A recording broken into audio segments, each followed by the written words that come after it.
그럼 처음부터 나를 그렇게 대하지 말았어야지. 엄마, 제발요. 한 번만 기회를 주세요. 제가 잘못했어요. 정말이에요. 앞으로 집안일이며 뭐든지 제가 다 할게요. 네. 이제 와서 그런 말 하는 게 무슨 의미가 있니?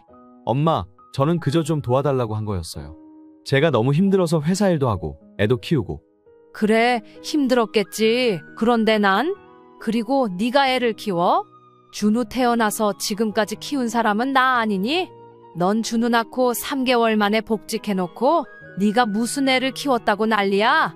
말이라고 다 같은 말이 아닌데 너 뭐 잘못 먹었니? 그리고 나는 힘들지 않았을 것 같니? 네 아내가 날 이렇게까지 몰아붙였고 넌 그걸 보고도 모른 척했어. 그러면서 지금 와서 엄마 정말 이래야 해요 라고 묻니? 구독과 좋아요, 알람 설정 꾹 눌러주세요. 서울 외곽의 한 신축 아파트 단지. 65세 정숙 씨는 거실 한가운데 서서 천천히 고개를 들었습니다. 햇살이 창문을 타고 들어와 반짝였고 넓고 깨끗한 실내는 여전히 새집 냄새가 남아 있었습니다. 그녀의 손에는 두툼한 봉투 하나가 들려 있었습니다.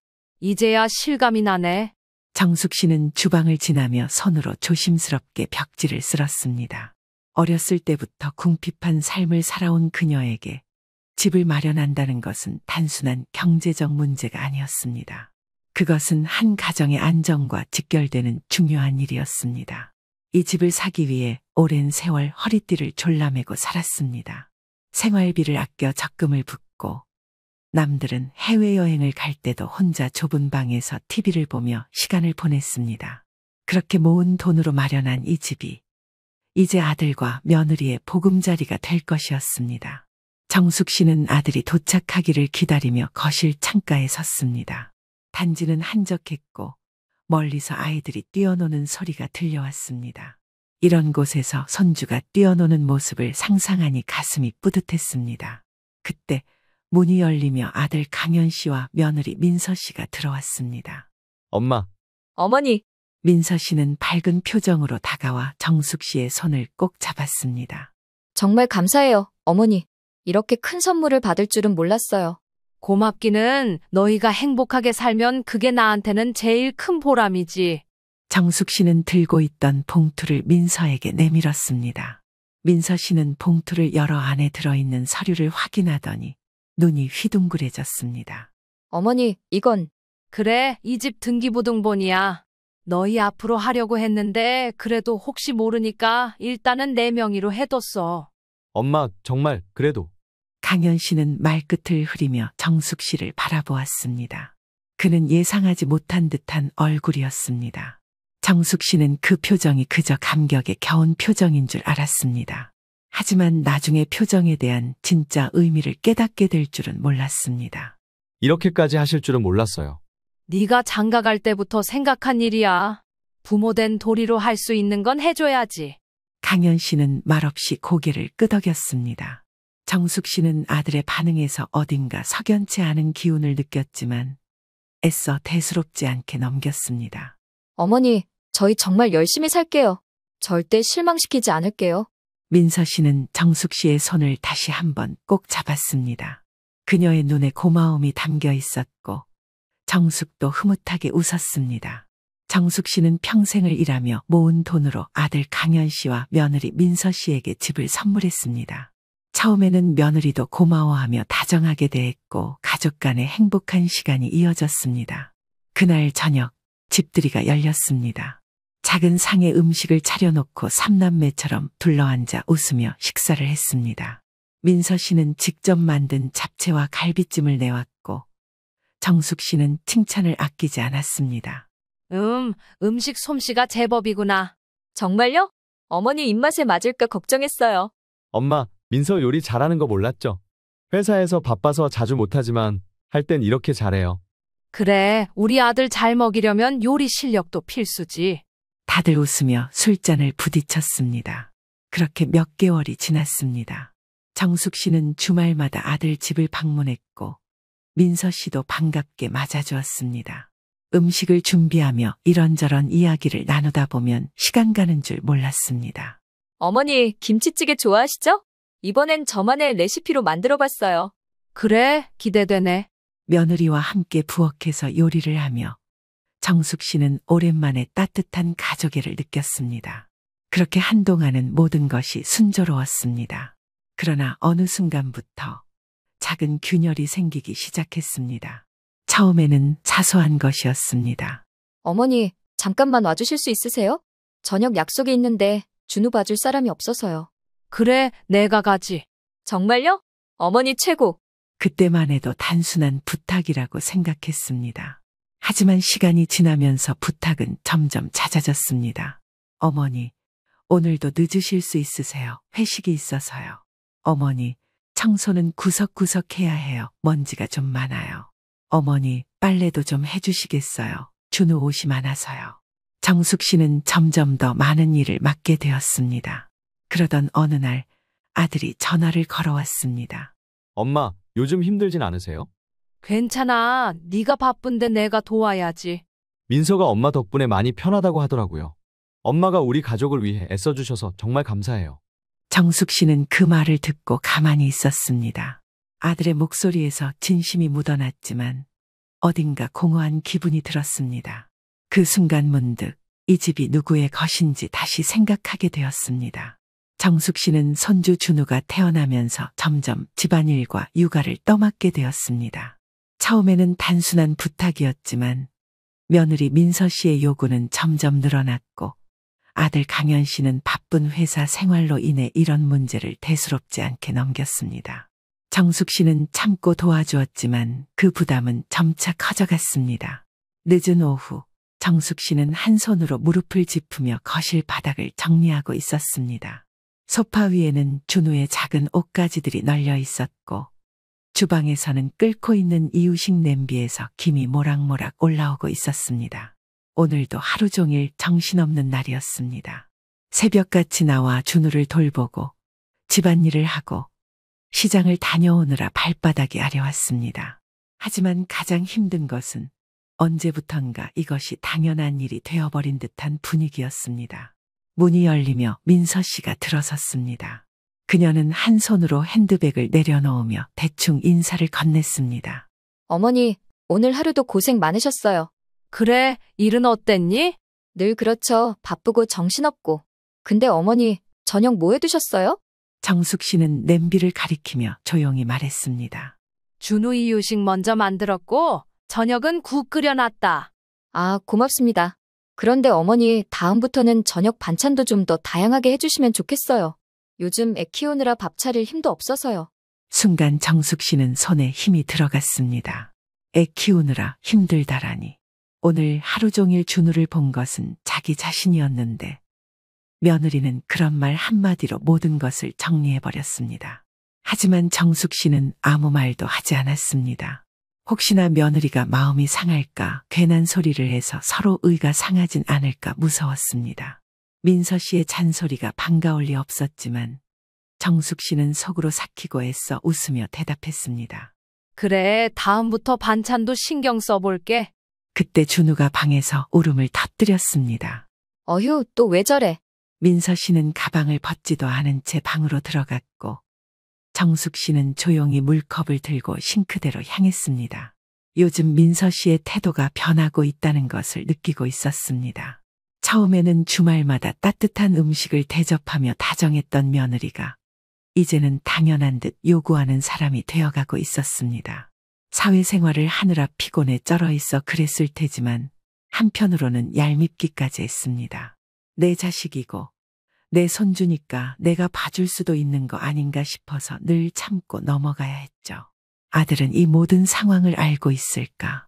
강현 씨는 저녁 늦게야 집으로 돌아왔습니다. 엄마, 아직 안 가셨어요? 응, 저녁 먹이고 정리 좀 하고 가려던 참이다. 강현 씨는 넥타이를 풀며 소파에 앉았습니다. 엄마도 힘드실 텐데 너무 무리하시는 거 아니에요? 괜찮아, 내가 도와야지. 가만히 있으면 뭐하니? 우리 준우 커가는 모습도 보니 얼마나 좋은데. 힘들어도 해줘야지 어쩌겠어. 너희들이 오히려 더 힘들지. 아니에요. 저희야 아직 벌 때니까 그렇죠. 아들은 피곤한 듯 고개를 끄덕이고는 금방 TV를 켜버렸습니다. 정숙 씨는 그 모습을 보며 더 이상 말을 잇지 않았습니다. 며칠 뒤 영숙과 함께 독립카페에 마주 앉았습니다. 정수가 요즘 얼굴이 왜 그래? 좀 피곤해 보인다? 그냥 이것저것 하다 보니까. 너 혹시 며느리 집에서 일만 하고 오는 거 아니야? 정숙 씨는 뜨거운 커피를 한 모금 마셨습니다. 그냥 도와주는 거지, 뭘. 참, 그게 도와주는 거야? 아니면 며느리가 시키는 거야? 정숙 씨는 가만히 커피잔을 내려놓았습니다. 애 키우는 게 힘들잖아. 내가 조금이라도 도와주면 좋지. 근데 말이야, 네가 도와주는 게 당연해지면 나중에는 그게 네 일이 돼버려. 정숙 씨는 한숨을 쉬며 창밖을 바라보았습니다. 근데 준우가 너무 예뻐. 손주 얼굴 보면 그냥 다 잊혀진다니까. 그 말이 제일 위험한 거야. 너 지금 희생하면서도 괜찮다고 착각하는 거야. 요즘 황혼 육아가 유행이라고는 하지만 그거 다 계산하고 해야 한다. 내 새끼 봐주는데 무슨 계산이냐고 따질 생각은 하지 마. 요즘 애들이 얼마나 영악한지 알아? 부모 소중한 줄은 모르고 지 새끼 소중한 줄만 아니까 그냥 당연하게 생각하는 애들이 많아. 생각 없는 녀석들은 바라면 더 바랐지 고맙다고 안 한다니까? 아휴, 알았어. 그만 좀 해. 그놈의 잔소리는. 너 고생할까봐 그러는 거지. 나도 그랬잖아. 정숙 씨는 대꾸하지 않았습니다. 집으로 돌아오는 길, 친구의 말이 머릿속을 맴돌았습니다. 도와주는 게 당연해지면 나중에는 그게 네 일이 돼버려. 과연 지금 자신이 하고 있는 일들은 도움이었을까? 아니면 당연한 책임이 되어가고 있는 것일까? 다음 날 아침, 정숙 씨가 현관문을 열고 들어서자 민서 씨가 거실을 청소하고 있었습니다. 어머니, 오늘 좀 일찍 오셨네요? 응, 장도 봐야 하고 빨래도 밀려 있어서. 아, 맞다. 어머니, 오늘 준우 데리고 병원 좀 가주실 수 있으세요? 병원 무슨 일이야? 별건 아니고 예방접종이에요. 근데 제가 오늘 회의가 있어서요. 정숙 씨는 순간 망설였습니다. 오늘은 정기 검진을 받으러 가야 하는 날이었습니다. 하지만 손주가 아프면 당연히 손주가 우선이었습니다. 그래, 알았다. 몇 시에 가면 되니? 어머니, 정말 감사해요. 오전 10시까지 가면 돼요. 그렇게 병원에 다녀오고 집안일을 마치고 나니 이미 하루가 다 지나가 있었습니다. 정숙 씨는 밤이 되자 온몸이 쑤시는 것을 느꼈습니다. 침대에 누우려는 순간 휴대전화가 울렸습니다. 엄마, 내일도 준우 좀 봐주실 수 있어요? 내일 건강검진 받고 좀 쉬려고 했는데. 무슨 일 있니? 다름이 아니라 제가 원래 쉬는 날인데 갑자기 회사에 일이 생겨서요. 민서도 저 쉬는 줄 알고 약속 잡았는데 취소 못한다고 그래서요. 엄마가 준우 좀 봐주시면 안 될까요? 저 회사에서 일 끝나고 오면 4시쯤 되거든요. 같이 저녁 드세요. 다른 사람한테 부탁하면 안 되겠니? 안사돈도 있고 말이야. 장모님은 허리가 안 좋으시다고 해서요. 정숙 씨는 순간 아무 말도 하지 못했습니다. 정숙 씨는 어느 순간부터 자신의 희생이 도움이 아니라 의무가 되어버렸다는 사실을 깨닫기 시작했습니다. 며느리의 요구는 점점 많아졌고 아들은 그런 상황을 당연하게 받아들이는 듯했습니다.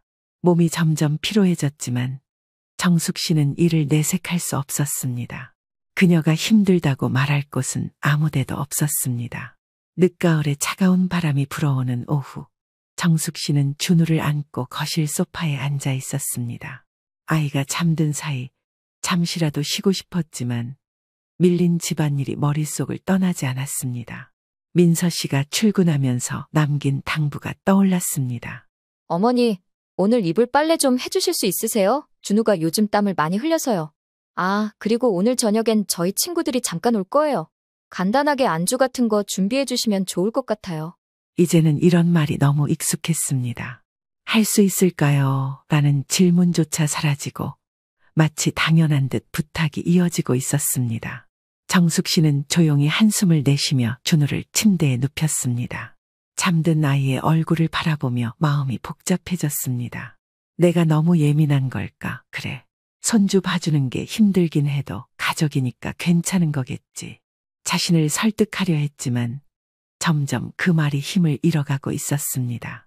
그날 저녁 강현 씨가 퇴근 후 집으로 돌아왔습니다. 4시에 온다는 말이 무색하게도 저녁 7시가 넘은 시간에 집에 도착했습니다. 강현 씨는 멋쩍은 표정으로 정숙 씨에게 다가왔습니다. 엄마, 오늘 하루 어땠어요? 그냥 그랬지 뭐. 준우는요? 잘 놀았어. 낮잠도 좀 자고. 강현 씨는 가볍게 고개를 끄덕이며 소파에 앉았습니다. 엄마, 요즘 몸 괜찮으세요? 제가 일 때문에 늦었죠. 다음에 날 건강검진 잡으시면 그날에 맞춰서 제가 쉬든지 할게요. 아니면 주말에 잡으셔도 좋고요. 괜찮아. 다 그렇게 사는 거지 뭐. 하루 이틀 검사 안 받는다고 죽는 것도 아니고. 난 괜찮으니까 신경 쓰지 마. 정숙 씨는 애써 괜찮다고 했지만 사실 하루 종일 허리가 쑤셨고 무릎이 욱신거렸습니다. 하지만 강연이 힘들어할까봐 그 말을 꺼낼 수 없었습니다.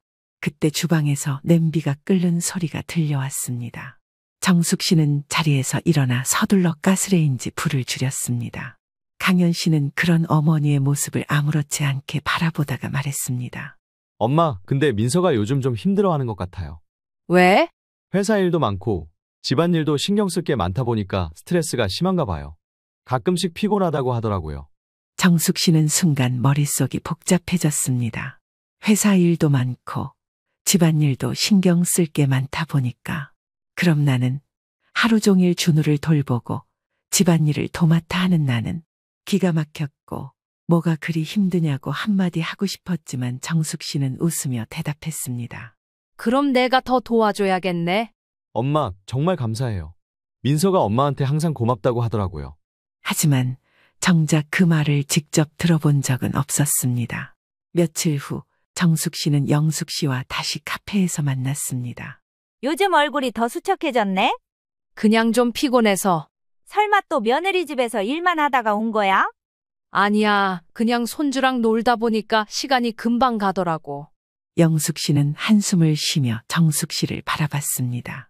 정수가 네가 하는 게 도와주는 거라고 생각해? 그렇지, 가족인데. 그럼 그 가족들은 널 위해 뭘 해주는데? 정숙 씨는 순간 할 말을 잃었습니다. 그래도 애 키우는 게 힘드니까. 그 힘든 걸 전부 네가 떠안고 있잖아. 그건 도움을 주는 게 아니라 네 인생을 바치는 거야. 젊은 애들 불쌍하다고 얼마 남지도 않은 네 인생 다 바칠 거야? 너도 네 인생을 살아야지. 노후를 다 애 보는데 쏟아부을 거냐고. 지금까지 억척스럽게 살아왔으면 이제는 좀 쉬어도 되잖아. 영숙 씨의 말이 머릿속에 맴돌았습니다. 정말 자신이 너무 많은 걸 떠안고 있는 걸까? 그날 밤 집으로 돌아온 정숙 씨는 피곤한 몸을 이끌고 침대에 누웠습니다. 하지만 눈을 감아도 쉽게 잠이 오지 않았습니다. 그때 휴대전화가 울렸습니다. 어머니, 혹시 내일도 좀 일찍 와주실 수 있으세요? 저 출근 전에 할 일이 좀 있어서요. 그녀는 천천히 숨을 들이마셨습니다. 몇 시까지 가면 되니? 전화기 너머에서 민서 씨가 밝게 대답했습니다.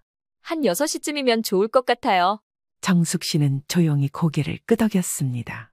하지만 전화가 끊긴 후 아무도 없는 방 안에서 깊은 한숨이 나왔습니다. 가까이 살긴 했지만 6시까지 가려면 잠은 거의 포기해야 했습니다. 더군다나 지금처럼 생각이 많은 날에는 좀처럼 잠이 오질 않았기 때문에 밤을 지새는 것과 다름없었습니다. 자리에 누우려다 몸살 기운이 있던 정숙 씨는 약을 먹고 겨우 선잠을 잘 수 있었습니다. 새벽 5시 30분, 정숙 씨는 눈을 떴습니다. 어제 저녁부터 온몸이 쑤시고 열이 나는 것 같았지만 일어나지 않을 수 없었습니다. 오늘도 가야지. 평소보다 조금 늦은 6시 10분.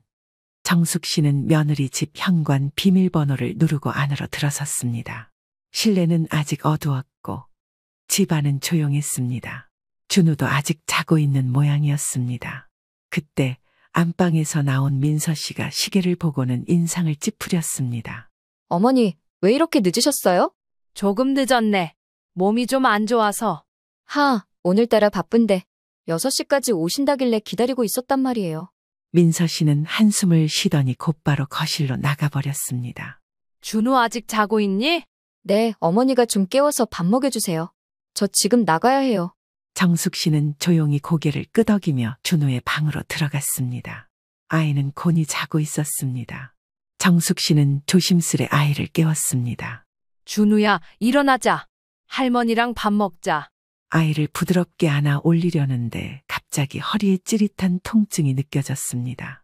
정숙 씨는 순간적으로 주저앉을 뻔했지만 이를 악물고 버텼습니다. 괜찮아, 조금만 더 참으면 돼. 그날 오후 정숙 씨는 거실에서 빨래를 개고 있었습니다. 다리가 저려 잠깐 앉으려는 순간 문이 열리며 민서 씨가 들어왔습니다. 어머니, 화장실 청소하셨어요? 아직 못했어. 좀 쉬었다가 하려고. 오늘 친구들 오는데. 민서 씨는 표정을 굳히며 가방을 벗었습니다. 어머니, 제가 요즘 회사에서 스트레스가 많아서요. 집에 오면 좀 편하게 쉬고 싶은데 청소 같은 건 미리미리 해주시면 좋겠어요. 그 순간 정숙 씨는 손에 들고 있던 수건을 내려놓았습니다. 민서야, 나는 너희 집 가정부가 아니야. 거실에는 순간 정적이 흘렀습니다. 민서 씨는 정숙 씨를 바라보며 눈을 깜빡였습니다. 어머니, 지금 뭐라고 하셨어요?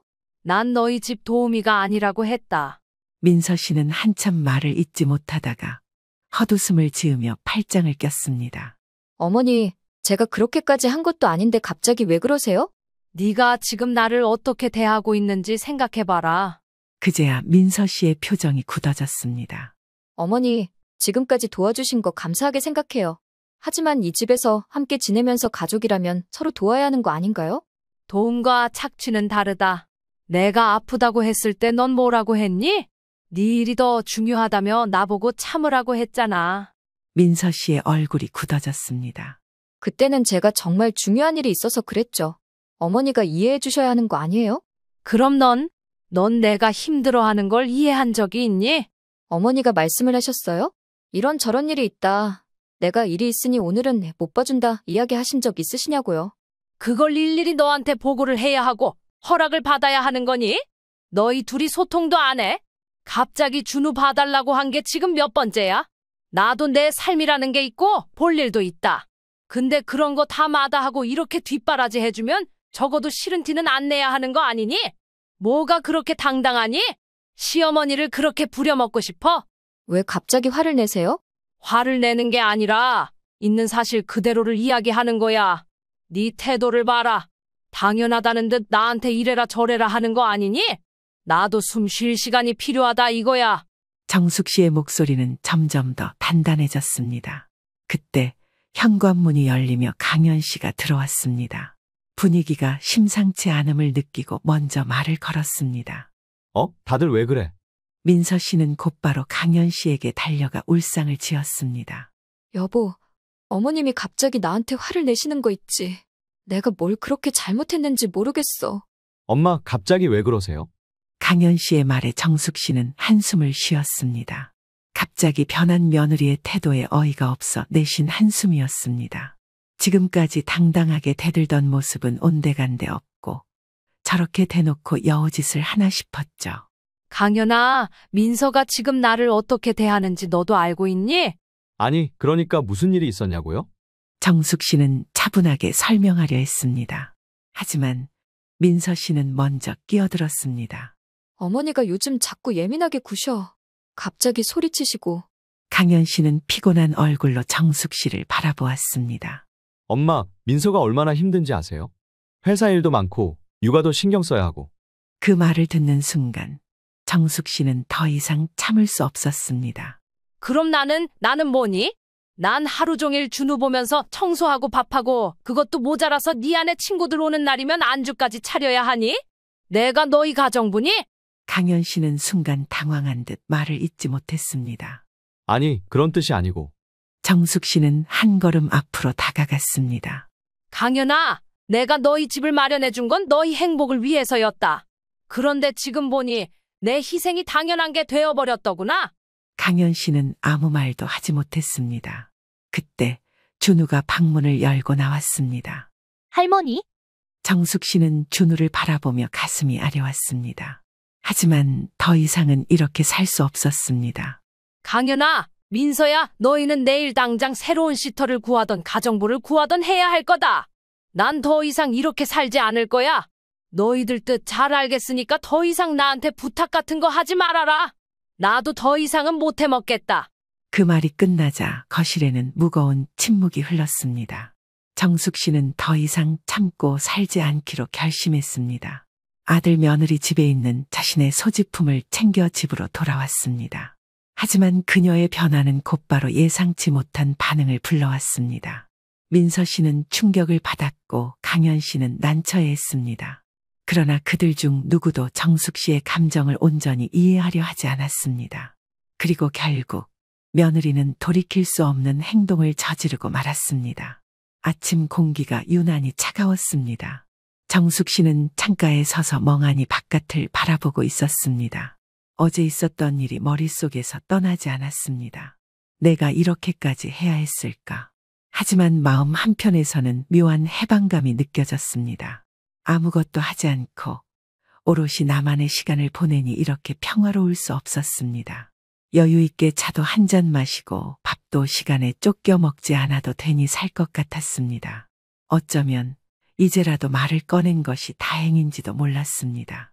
마음 같아서는 오늘도 오지 않으려고 했지만 약속된 날이었기에 정숙 씨는 또 아침 일찍 강현 씨의 집으로 갔습니다. 그때 거실 쪽에서 인기척이 들려왔습니다. 어머니, 오늘도 일찍 오셨네요. 민서 씨는 억지 웃음을 지으며 다가왔습니다. 하지만 그녀의 표정은 어딘가 불편해 보였습니다. 준우 데리고 어린이집 갔다 왔다. 아, 네, 감사해요. 민서 씨는 소파에 앉으며 머리를 쓸어 넘겼습니다. 그러더니 갑자기 또 표정을 바꾸어 정숙 씨에게 따지듯이 말하기 시작했습니다. 어머니, 어제는 좀 너무하셨던 거 아닌가요? 뭐가? 그동안 잘 지내왔잖아요. 그런데 갑자기 그렇게 화를 내시면 저희도 당황스럽죠.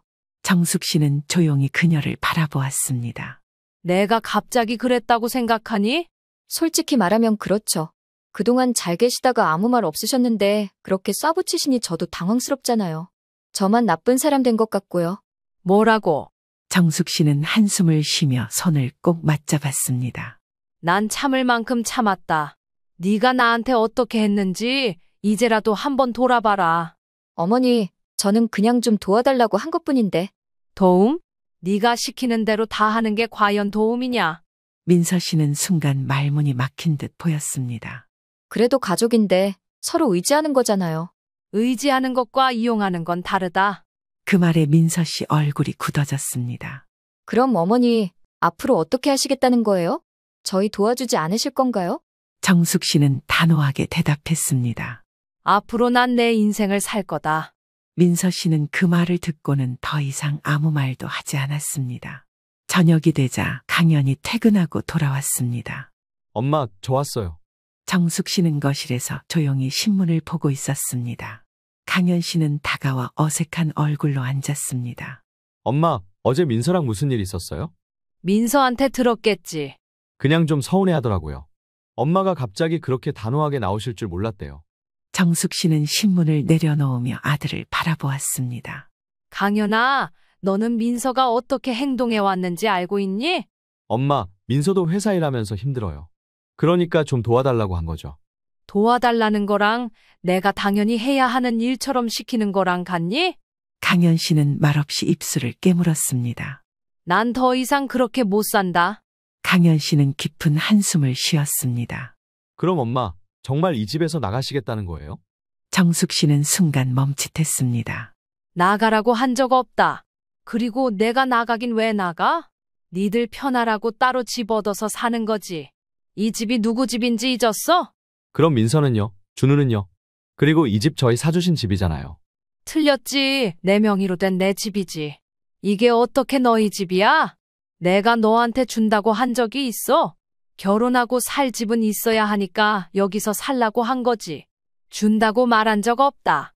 그 말을 들은 강현 씨는 복잡한 표정을 지으며 아무 말도 하지 못했습니다. 다음 날 정숙 씨가 집에서 점심을 준비하던 중이었습니다. 갑자기 초인종이 울렸습니다. 문을 열자 경찰관 2명이 서 있었습니다. 신고가 들어왔습니다. 여기 거주하시는 박정숙 씨 맞으십니까? 네, 그런데 무슨 일인가요? 그때 민서 씨가 거실에서 급히 뛰어나왔습니다. 네, 바로 저희 집이에요. 저희 집에서 나가지 않으시는 분이 계셔서요. 정숙 씨는 순간 귀를 의심했습니다. 뭐라고? 경찰관들은 상황을 살피며 정숙 씨를 바라보았습니다. 지금 거주 문제로 다툼이 있으신가요? 정숙 씨는 말없이 민서 씨를 바라보았습니다. 어머니, 죄송해요. 하지만 저희도 더 이상 이렇게는 못 살겠어요. 정숙 씨는 차가운 시선으로 민서 씨를 응시했습니다. 내가 나가야 한다고. 어머니, 애초에 이 집은 저희한테 주신 거잖아요. 그런데 어머니가 이렇게 계속 계시면 저희도 불편하죠. 그 순간 정숙 씨는 머릿속이 하얘졌습니다. 기가 막혀 말이 제대로 나오지도 않았습니다. 경찰관이 침묵을 깨고 말했습니다. 혹시 이 집의 소유주가 누구인지 확인할 수 있을까요? 정숙 씨는 천천히 거실로 걸어가 서랍을 열었습니다. 그리고 그 안에서 서류 한 장을 꺼냈습니다. 여기 있습니다. 등기부등본. 경찰관이 서류를 받아들여 내용을 확인했습니다. 그리고 곧바로 민서 씨를 바라보았습니다. 이 집은 박정숙님 명의로 되어 있습니다. 네? 문서상 소유주는 박정숙님입니다. 며느리분께서 나가셔야겠는데요. 민서 씨의 얼굴이 새하얗게 질려갔습니다. 그때 강현 씨가 헐레벌떡 집으로 들어왔습니다. 여보, 무슨 일이야? 왜 경찰이? 민서 씨는 강현 씨에게 달려가 울먹였습니다. 여보, 어머님이 우리를 쫓아내려 해. 강현 씨는 상황을 파악하려 했지만 이미 모든 것이 명확해진 상태였습니다. 정숙 씨는 천천히 아들을 바라보았습니다. 강연아, 이제 네가 결정해라. 네 아내랑 같이 나가든지 아니면 네 아내 혼자 나가든지. 경찰분들도 보셨죠? 이 집 제 명의로 된 제 집입니다. 아들 며느리한테 준다고 한 적도 없고요. 결혼하니까 살라고 마련해준 집이지 넘겨준 적도 없습니다. 아니, 이게 무슨 일이에요 도대체? 네가 본 그대로야. 아내분이 여기 어머님 되시는 분을 주거침입으로 신고를 하셨습니다. 집에서 안 나가고 버티신다고요. 신고가 들어온 이상 현장 확인을 해야 해서 방문을 해야 했는데 보시다시피 등기부등본에는 이 집이 박정숙 씨 명의로 되어 있네요. 이 상황 저희가 개입할 문제는 아니라고 봅니다. 하지만 박정숙 씨께서 원하시면 사장님이랑 여기 계신 사모님이 나가주시는 게 맞습니다. 경찰의 말에 강현 씨는 이 말을 짚으로 민서 씨를 노려보면서도 무슨 말을 어떻게 해야 하는지 어떻게 행동해야 하는지 판단을 하지 못했습니다. 정숙 씨는 그저 두 사람의 모습을 바라보고 있을 뿐이었죠. 거실에는 숨소리조차 들리지 않았습니다. 집안은 숨막히는 정적에 휩싸여 있었습니다. 경찰관들은 상황을 정리하려는 듯 조용히 서로를 바라보고 있었습니다. 민서 씨는 여전히 바닥에 주저앉은 채 울먹이고 있었고 강현 씨는 얼이 빠진 얼굴로 멍하니 서 있었습니다. 아니에요, 이럴 수 없어요. 이 집은 어머님이 우리한테 주신 거잖아요. 그녀는 강현 씨의 옷소매를 붙잡고 흔들었습니다. 여보, 뭐라도 좀 말해봐. 이게 말이 돼? 어떻게 어머님이 이럴 수 있어? 강현 씨는 여전히 말을 잇지 못했습니다. 그러다 천천히 정숙 씨를 바라보았습니다. 엄마, 정말 이렇게까지 하셔야겠어요? 정숙 씨는 천천히 입을 열었습니다. 강연아, 지금까지 내가 어떻게 살아왔는지 너는 정말 몰랐니? 네가 결혼할 때 나는 네 행복을 위해서 이 집을 마련해줬다. 하지만 난 이 집에서 하루하루 가정부처럼 살았다. 아프다고 해도 아무도 신경 써주지 않았고 몸이 힘들어도 누구 하나 도와주지 않았어. 강현 씨는 여전히 아무 말도 하지 않았습니다. 그래도 참았다. 너희 부부가 힘들까봐, 아이 키우는 게 어려울까봐. 그런데 돌아오는 건 뭐였니? 정숙 씨는 한 걸음 앞으로 다가갔습니다. 네 아내는 내게 고마워하기는커녕 나를 당연히 일하는 사람처럼 대했다. 그리고 네가 한 말 기억하니? 엄마, 민서도 힘들어요. 엄마, 좀 더 도와주세요. 그 말이 결국 내가 참고 살아야 한다는 뜻 아니었니? 강현 씨의 표정이 일그러졌습니다. 엄마, 난 그런 뜻이 아니었어요. 그럼 무슨 뜻이었니? 강현 씨는 답하지 못했습니다. 경찰관 중 한 명이 조용히 입을 열었습니다. 일단 가정 내부 문제인 것 같으니 저희는 더 개입하지 않겠습니다. 하지만 소유권이 명확한 만큼 며느리분께서 나가시는 것이 맞습니다. 안 돼요. 민서 씨는 소리를 질렀습니다. 저희 어디로 가라고요? 우리 당장 갈 곳도 없어요. 정숙 씨는 조용히 그녀를 바라보았습니다. 그럼 처음부터 나를 그렇게 대하지 말았어야지. 어머님, 제발요. 한 번만 기회를 주세요. 제가 잘못했어요. 정말이에요. 앞으로 집안일이며 뭐든지 제가 다 할게요. 네? 정숙 씨는 잠시 눈을 감았습니다. 이제 와서 그런 말 하는 게 무슨 의미가 있니? 어머님, 저는 그저 좀 도와달라고 한 거였어요. 제가 너무 힘들어서 회사 일도 하고 애도 키우고. 그래, 힘들었겠지. 그런데 난? 그리고 네가 애를 키워. 준우 태어나서 지금까지 키운 사람은 나 아니니? 넌 준우 낳고 3개월 만에 복직해놓고 네가 무슨 애를 키웠다고 난리야? 말이라고 다 같은 말이 아닌데 너 뭐 잘못 먹었니? 그리고 나는 힘들지 않았을 것 같니? 민서 씨는 할 말을 잃었습니다. 강연 씨는 한숨을 내쉬었습니다. 엄마, 그럼 우리 정말 이 집에서 나가야 해요. 그래, 엄마, 지금까지 난 너무 참고 살았어. 하지만 이제 알겠어. 내가 이대로 살면 앞으로도 너흰 달라지지 않을 거야. 정숙 씨는 손을 꽉 쥐었습니다. 네 아내가 날 이렇게까지 몰아붙였고 넌 그걸 보고도 모른 척했어. 그러면서 지금 와서 엄마, 정말 이래야 해요 라고 묻니? 강연 씨는 아무 대답도 하지 못했습니다. 정숙 씨는 조용히 경찰을 바라보았습니다. 경찰관님, 저는 이 사람들을 신고한 적 없습니다. 하지만 이제 제 입장은 분명합니다. 이 집은 제 집이고 이 집에서 누가 살지는 제가 결정할 겁니다. 경찰관들은 조용히 고개를 끄덕였습니다. 네, 알겠습니다. 더 필요하신 부분이 있으면 연락 주세요. 경찰이 떠난 후 거실에는 고요한 침묵이 흘렀습니다. 민서 씨는 여전히 바닥에 주저앉아 있었고 강연 씨는 정숙 씨를 바라보았습니다. 엄마, 다시 생각해 볼 순 없어요? 없다. 정말 우리를 이 집에서 쫓아내실 거예요? 네가 선택해라. 네 아내랑 같이 나가든지 아니면 네 아내 혼자 나가든지. 강연 씨는 충격을 받은 듯 아무 말도 하지 못했습니다. 여보, 제발 뭐라도 말해봐. 강연 씨는 조용히 눈을 감았습니다. 우리 나가자. 민서 씨는 깜짝 놀라 강연 씨를 바라보았습니다. 뭐? 우리 나가자고. 엄마 뜻이 그러면 어쩔 수 없잖아. 민서 씨는 믿을 수 없다는 듯 강연 씨를 바라보다가 다시 정숙 씨를 향해 애원했습니다. 어머님, 제발요. 한 번만 더 생각해 주세요. 준우까지 데리고 나가라고요? 그건 네가 결정할 일이지. 제발요. 정숙 씨는 더 이상 대답하지 않았습니다. 그날 저녁 민서 씨는 울면서 짐을 쌌습니다. 강연 씨는 조용히 그녀를 도왔고 준우는 상황을 이해하지 못한 채 어리둥절해하고 있었습니다. 아빠, 우리 어디가? 잠깐 다른 곳에 가서 살 거야. 할머니는? 할머니는 여기 계시고. 정숙 씨는 준우를 바라보며 가슴이 아려왔지만 끝내 다가가지 않았습니다. 민서 씨는 마지막으로 한 번 더 정숙 씨를 바라보았습니다. 후회하실 거예요, 어머님. 정숙 씨는 차갑게 대답했습니다. 내가 후회할지 너희가 후회할지는 두고 보자. 그렇게 강연 씨와 민서 씨는 집을 나섰습니다. 정숙 씨는 마침내 아들과 며느리를 집에서 내보냈습니다. 처음엔 해방감을 느꼈지만 시간이 지날수록 깊은 외로움이 찾아왔습니다.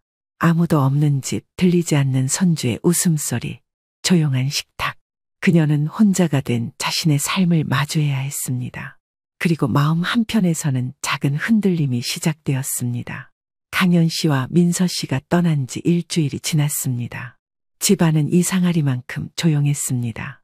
거실 테이블에는 여전히 2개의 컵이 놓여 있었고 주방 선반에는 준우가 먹던 작은 접시가 그대로 남아 있었습니다. 정숙 씨는 몇 번이나 그것들을 치우려고 했지만 이상하게 손이 가지 않았습니다. 아침이 되어도 더 이상 새벽같이 일어나 따로 아이 밥을 만들지 않아도 됐습니다. 준우가 울어 깨는 소리도 들리지 않았습니다. 그토록 바라던 평온이었는데 정숙 씨는 낯설기만 했습니다. 그날 오후 정숙 씨는 동네 시장으로 향했습니다. 오랜만에 한가하게 장을 보는 기분이 이상했습니다. 익숙한 채소 가게 앞에서 상인이 반갑게 인사했습니다. 어머니, 요즘 통 못 빼었어요. 손주 보시느라 바쁘셨죠? 정숙 씨는 순간 대답하지 못했습니다. 그게 이제는 안 봐요. 상인은 놀란 얼굴로 정숙 씨를 바라보았습니다. 정숙 씨는 애써 웃으며 고개를 끄덕였습니다. 하지만 가슴 한쪽이 이상하게 허전했습니다. 장을 보고 집으로 돌아오던 길.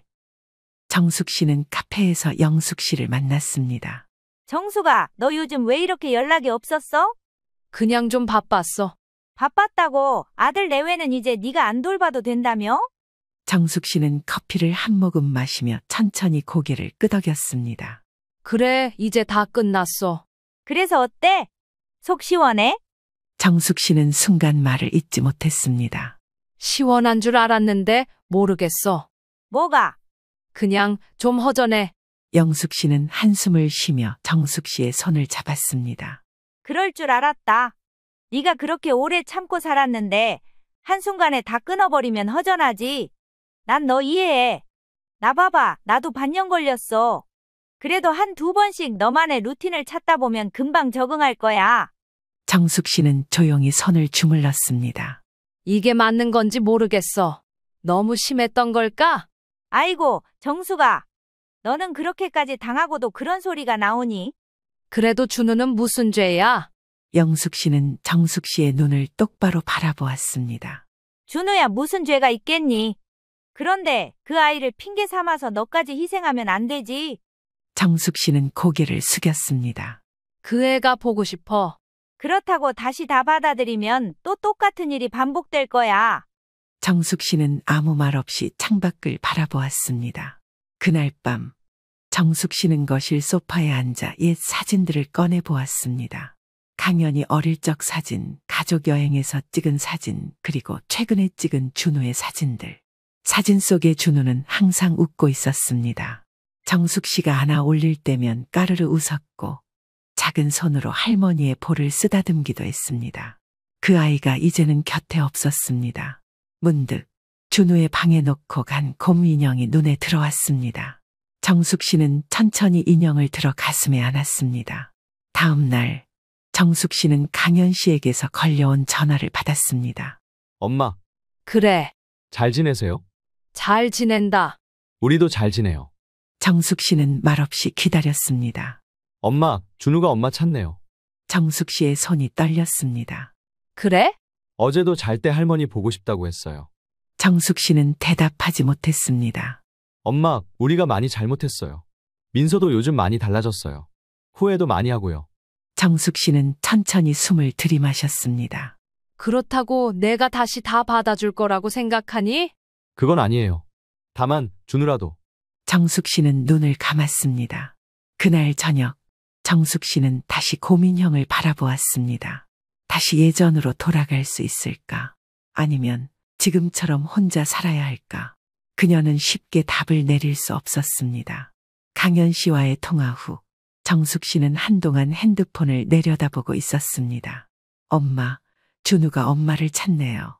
아들의 목소리는 분명 간절했지만 정숙 씨는 쉽게 움직일 수 없었습니다. 이미 너무 많은 것을 감당했고 이제야 겨우 자유를 찾았는데 다시 같은 상황으로 돌아가고 싶지 않았습니다. 그러나 손주 준우의 작은 목소리가 귓가에서 맴돌았습니다.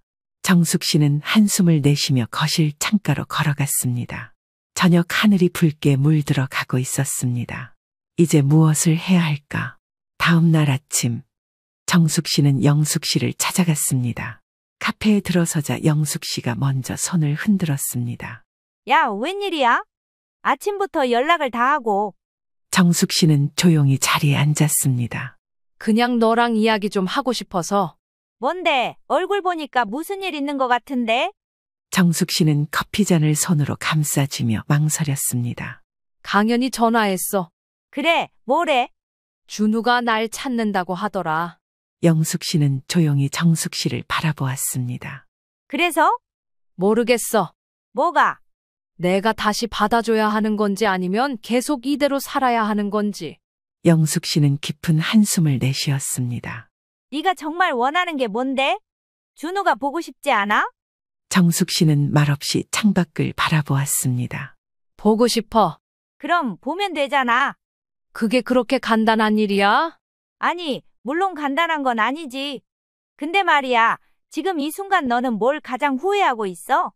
정숙 씨는 그 질문에 쉽게 대답하지 못했습니다. 집으로 돌아오는 길, 정숙 씨는 계속해서 친구의 말을 곱씹었습니다. 네가 정말 원하는 게 뭔데? 집 앞에 도착했을 때 정숙 씨는 문득 걸음을 멈췄습니다. 이 집에서 처음으로 혼자 지낸 지 한 달이 다 되어가고 있었습니다. 처음엔 조용한 집이 편안했지만 점점 공허함이 커졌습니다.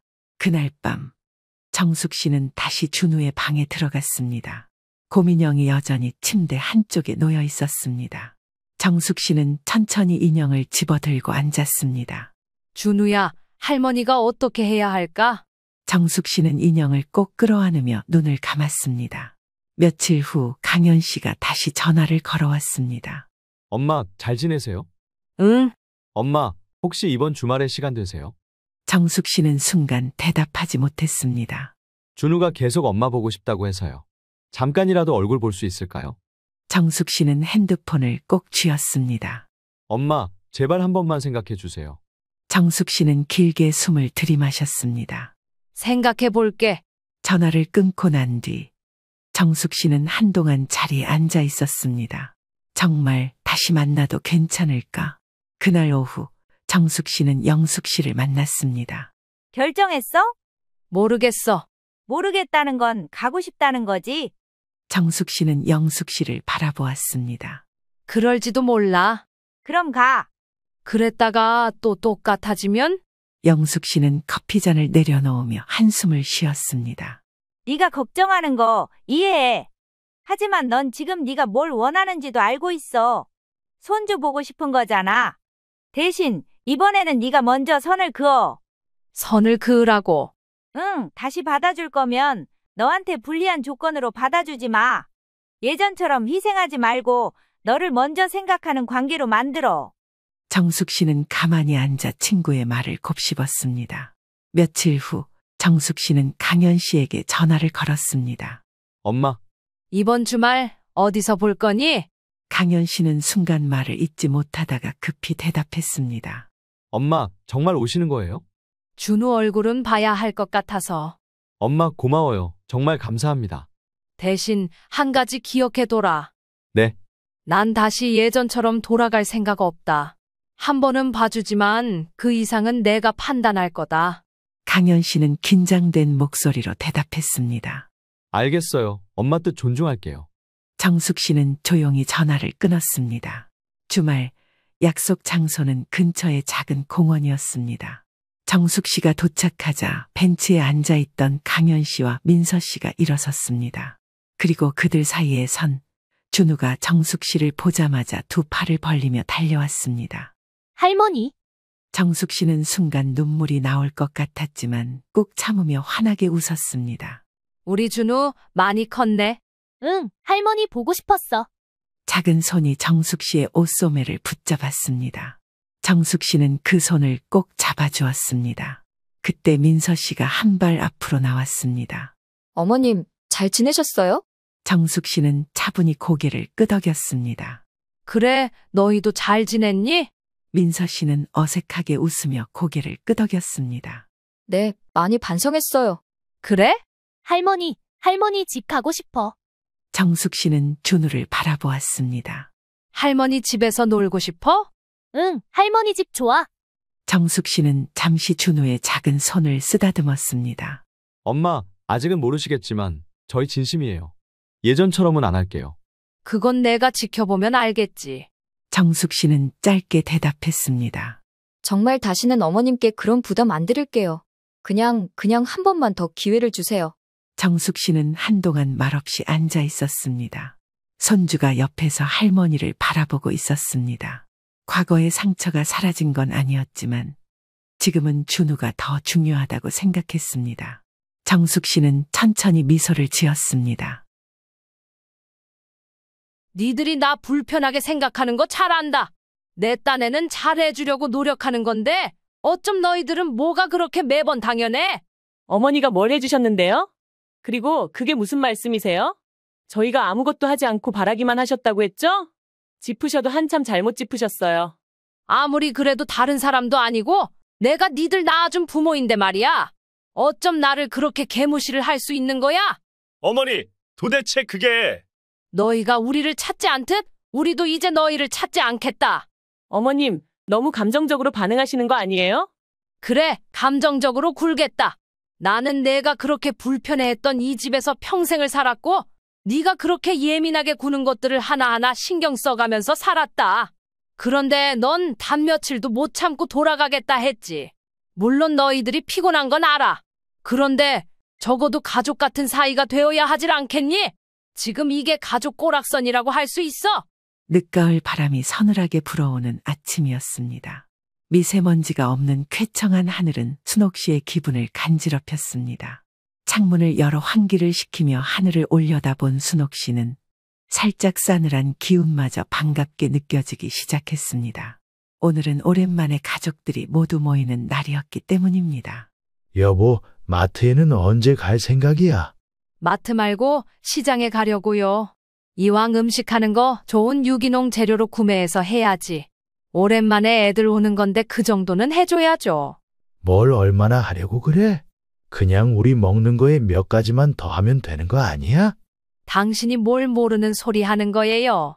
시장에서 할머니들이나 농장에서 직영으로 파는 곳이 진짜 신선하고 좋은 거예요. 그런 거 사야지.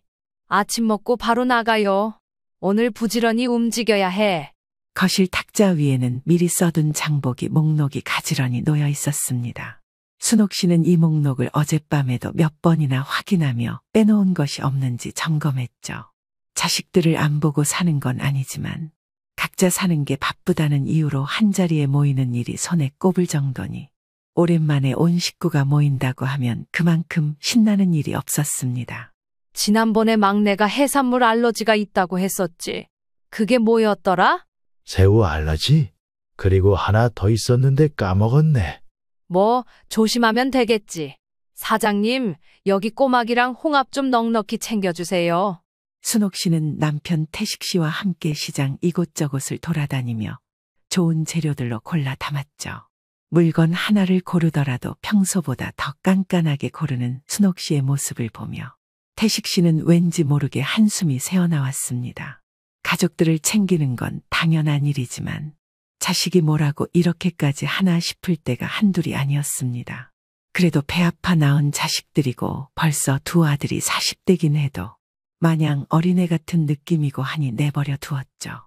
장을 보고 와서는 분주하게 움직이는 순옥 씨를 보고 태식 씨가 도와주려 두 팔을 걷어붙였습니다. 벌써부터 서두르네. 천천히 해도 되는 거 아닌가? 벌써부터 그렇게 긴장할 필요 있나? 긴장한 게 아니라 이왕 오랜만에 모이는 거 제대로 해주고 싶어서 그러지. 음식도 넉넉히 해서 애들 올라갈 때 같이 보내려고요. 이럴 때 아니면 엄마 음식을 언제 맛보겠어요. 그렇게 서 있지 말고 여기 와서 시금치랑 밤 좀 까놔요. 태식 씨는 역게 한숨을 내쉬고는 순옥 씨를 도와주기 시작했습니다. 사실 매번 이맘때가 되면 순옥 씨는 바빠졌습니다. 명절이든 가족 모임이든 손 하나 까딱하지 않는다고 말할 수는 없지만 두 아들과 며느리들은 시골에 오면 어느 정도 부모가 준비해주는 것을 당연하게 여기는 듯했기 때문이었죠.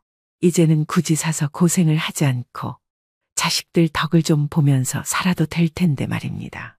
이번엔 작은 며느리가 뭐라고 안 했으면 좋겠는데. 음식을 하면서도 순옥 씨는 내심 걱정하기 시작했습니다. 지난번에도 한참을 신경 써서 준비했는데 작은 며느리는 이불이 눅눅하다, 음식이 너무 기름지다 등 불편한 점만 골라 지적했던 기억이 떠올랐죠.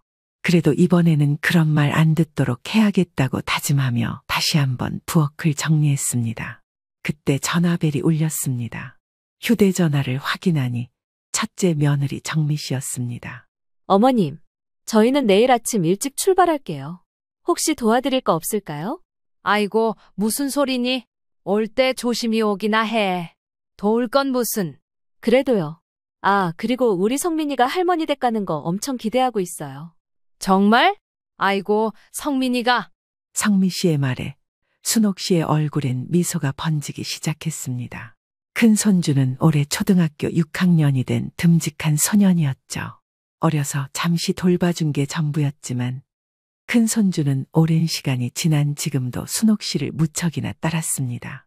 순옥 씨의 집에 방문할 때면 순옥 씨와 함께 주변 산책도 하고 말동무도 되어주는 둘도 없는 존재였죠. 전화를 끊고 나서 다시 부엌으로 돌아가려던 찰나 이번에는 작은 아들 준호 씨에게서 메시지가 왔습니다. 어머니, 내일 도착하면 연락드릴게요. 짧고 간결한 문자였죠. 순옥 씨는 답장을 하려다 휴대폰을 내려두었습니다. 준호 씨와 통화를 한 게 언젠지 손에 꼽을 정도였습니다. 서운한 마음도 들었지만 사는 게 바쁘겠거니 싶어 내심 모른 척 하게 되었죠. 차라리 그게 서로에게 편한 듯 싶었습니다.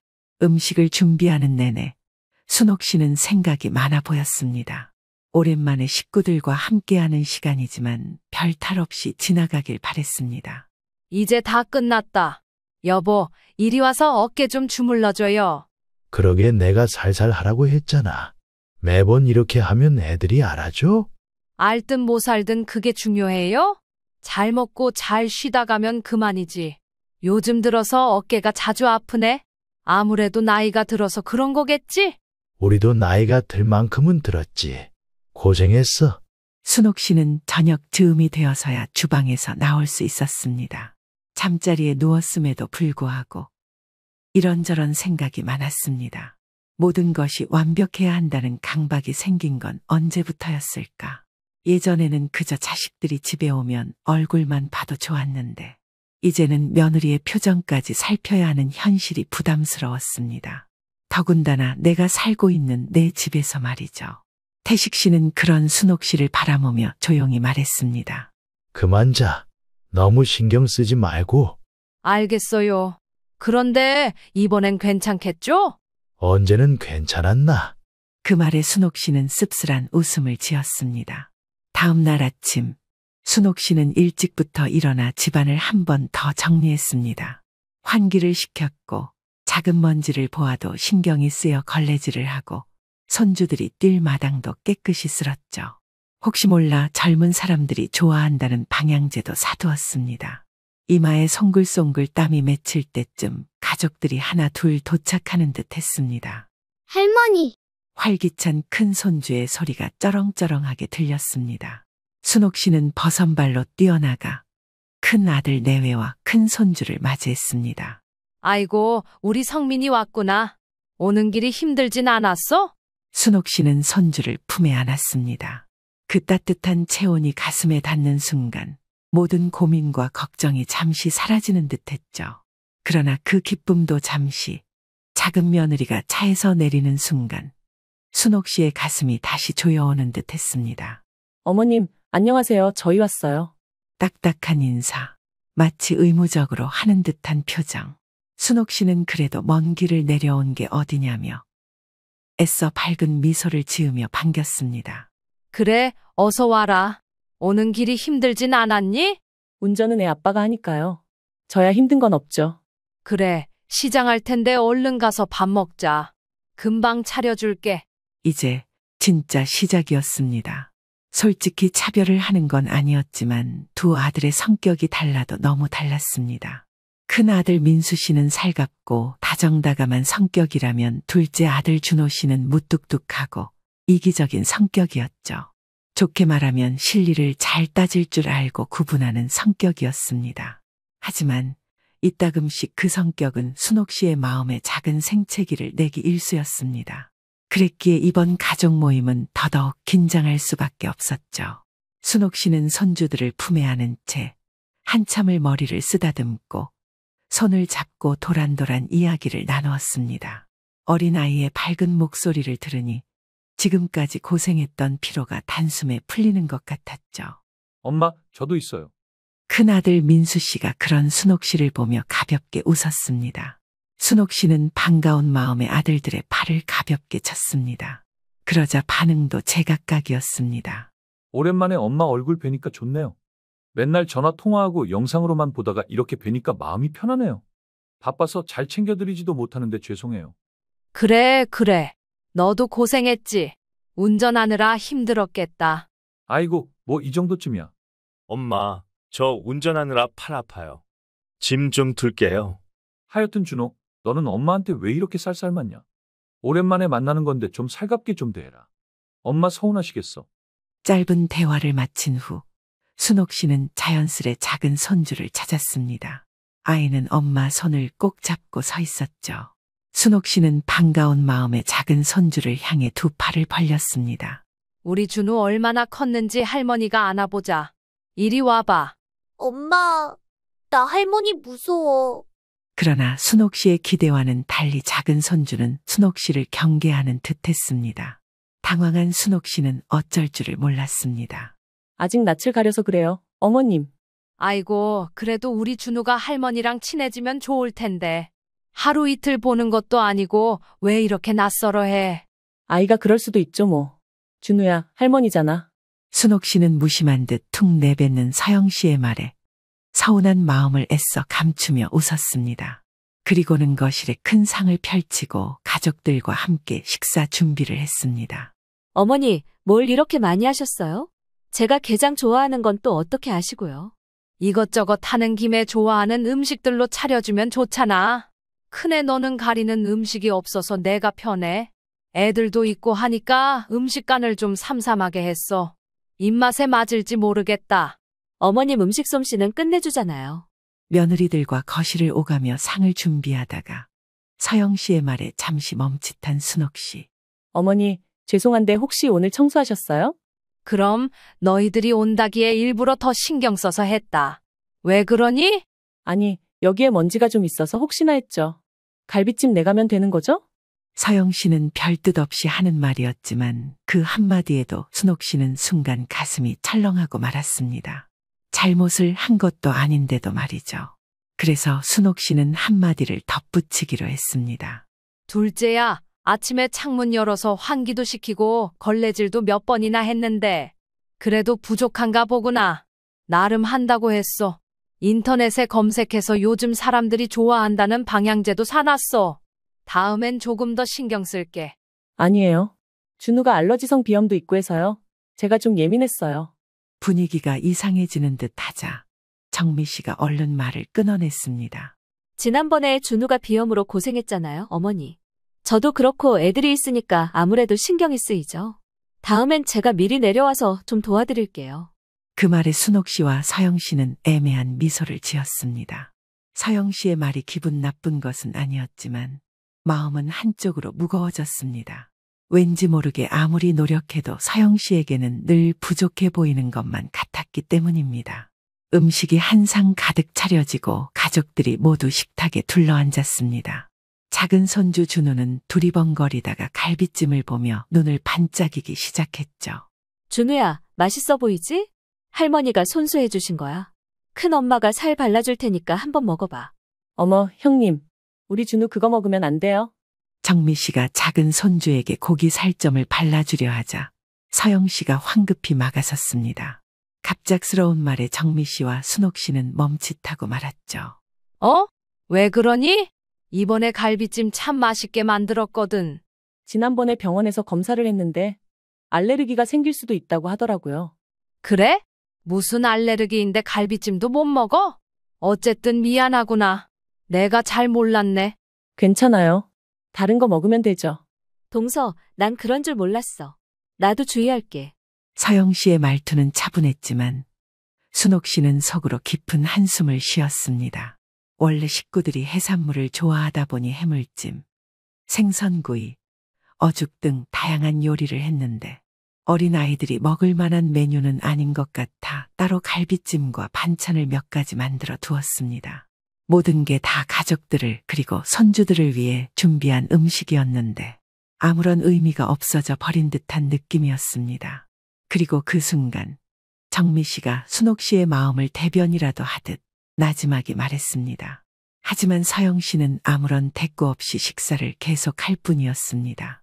어머님이 정말 신경 많이 쓰셨는데. 식사가 끝난 후 순옥 씨는 설거지를 하며 마음을 정리하려 했습니다. 손주들과 큰아들, 남편 태식 씨는 잠시 주변을 산책하러 나갔고 정미 씨는 순옥 씨를 도와 주방일을 마무리하고 있었습니다.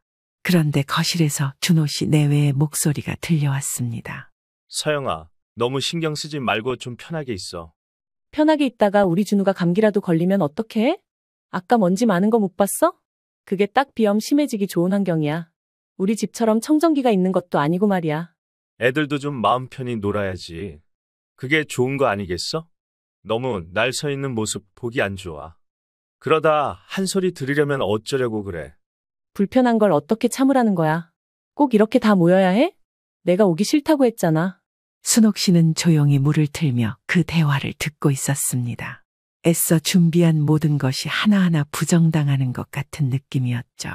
함께 듣던 정미 씨도 난감했는지 어쩔 줄 몰라 했습니다. 밤이 깊어지고 가족들이 하나둘 방으로 들어갔습니다. 순옥 씨는 부엌 창가에 서서 마당을 내려다보았습니다. 오늘 하루 모든 걸 완벽하게 해내려 했지만 결국 어긋나고 말았죠. 같이 이야기를 듣고 있던 정미 씨가 순옥 씨에게 다가와 조용히 말했습니다. 너무 신경 쓰지 마세요. 어머니, 저도 조금 어이없긴 한데 지금 나서서 좋을 것 없잖아요. 너무 마음 쓰지 마시고 나중에 날 잡고 이야기하세요. 안 쓰고 싶어도 자꾸만 마음이 쓰이네. 제가 어머니여도 많이 속상할 것 같아요. 제가 대신 죄송해요. 순옥 씨는 가만히 눈을 감았습니다. 정말 자신이 너무 신경을 쓰는 건지 예민한 건지 이유를 알 수 없었습니다. 어느 쪽이든 오늘 밤도 깊이 잠들기는 어려울 것 같았습니다. 그렇게 그날 하루도 마무리 짓고 말았습니다. 시간이 조금 흘러 이른 새벽, 순옥 씨가 잠에 깊이 들지 못하고 평소보다 일찍 눈을 떴습니다. 밤새 뒤척이다 겨우 잠들었는데 해가 뜨기도 전에 저절로 눈이 떠졌죠. 아무래도 지난밤 있었던 일과 생각이 복잡한 탓이었습니다. 작은 며느리 서영 씨의 차가운 표정, 그리고 갈비를 먹으려던 손주의 표정까지. 순옥 씨는 조용히 자리에서 일어나 부엌으로 향했습니다.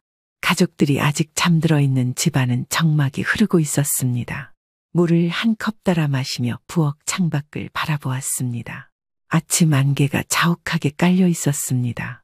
날씨처럼 흐릿한 기분은 마치 순옥 씨의 기분과 같았습니다. 왜 벌써부터 일어났어? 잠에서 깬 태식 씨도 방문을 열고 나왔습니다. 순옥 씨는 피곤한 눈으로 태식 씨를 바라보며 옅은 한숨을 내쉬었습니다. 그냥 눈이 떠져서. 어제 일 때문이지? 아니야. 별거 아니야. 하지만 태식 씨는 이미 알고 있었습니다. 순옥 씨가 이렇게까지 신경 쓰고 있다는 것을 말이죠. 너무 마음 쓰지 마. 며느리도 성격이 다 다른 거지. 성격이 다른 건 알겠는데 나도 사람인데 서운한 건 어쩌겠어. 오늘은 그냥 편하게 있어. 괜히 당신만 애쓰지 말고. 손주들 왔는데 어떻게 편하게 있어? 아침밥도 차려야 하고. 다들 좀 늦게 일어날 테니 천천히 해. 그 말에 순옥 씨는 고개를 끄덕였지만 마음이 편해지는 것은 아니었습니다. 9시가 조금 넘었을 무렵 잠에서 깬 가족들이 하나둘 방에서 나왔습니다. 작은 손주는 잠에서 깨자마자 겉옷을 챙겨 입고 나와 마당에서 뛰어놀기 시작했습니다. 바람이 찬데 손주가 감기라도 들까 걱정된 순옥 씨는 마당에 나가 손주를 불러 세웠죠. 성민아, 밖에 춥다. 감기 걸리겠다. 괜찮아요, 어머님. 성민이가 운동한다고 아침부터 난리였어요. 순옥 씨는 못 말리겠다는 표정으로 손주를 바라보았습니다. 하지만 서영 씨의 냉담한 표정과 낯설어하는 손주의 표정은 미묘했죠. 아침상을 차릴 때도 분위기는 마찬가지였습니다. 순옥 씨는 가족들을 위해 정성껏 국을 끓이고 반찬을 정갈하게 담았습니다. 모두가 밥을 한술 뜨려고 할 때 서영 씨가 조용히 한마디 내뱉었습니다. 어머님, 혹시 이 국에 다시마 들어갔나요? 다시마? 응, 국물 내려고 조금 넣었지. 아, 준우가 다시마 알레르기가 있어서요.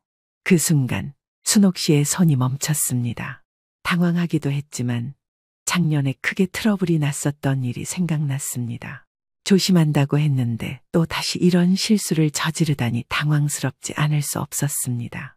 그랬구나. 미안해. 내가 그걸 몰랐네. 괜찮아요. 그냥 준우는 밥만 먹이면 돼요. 다른 반찬이라도. 아니요, 그냥 아이는 먹던 대로 먹일게요. 순옥 씨는 더 말을 잇지 못하고 숟가락을 내려놓았습니다. 어제도 오늘도 모든 것이 서영 씨에게는 불편함 그 자체 같았습니다. 식사 분위기는 어색하게 흘러갔습니다. 태식 씨와 정미 씨가 순옥 씨에게 말을 걸며 분위기 전환을 시도했지만 순옥 씨의 귀에 두 사람의 말이 들릴 리가 없었습니다. 그렇게 어찌어찌 식사를 마치고 큰 손주가 마당으로 뛰어나갔습니다. 할머니, 감 따러 가요. 큰 손주의 말에 순옥 씨는 금세 얼굴이 환해졌습니다. 호기심이 많은 나이고 어렸을 때 순옥 씨의 손길이 닿아서인지 자연과도 친밀한 손주였죠. 그러자 작은 손주도 재밌어 보였는지 조심스레 다가왔습니다. 작은 손에 공을 쥐고 서영 씨와 순옥 씨를 힐끔힐끔 쳐다보았죠.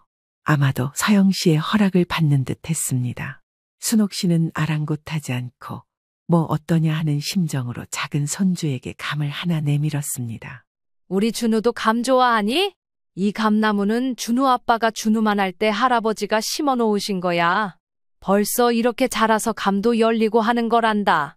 그러자 우물쭈물하며 작은 손주가 무언가 말하려는 듯했습니다. 감을 먹고 싶어하는 듯했죠.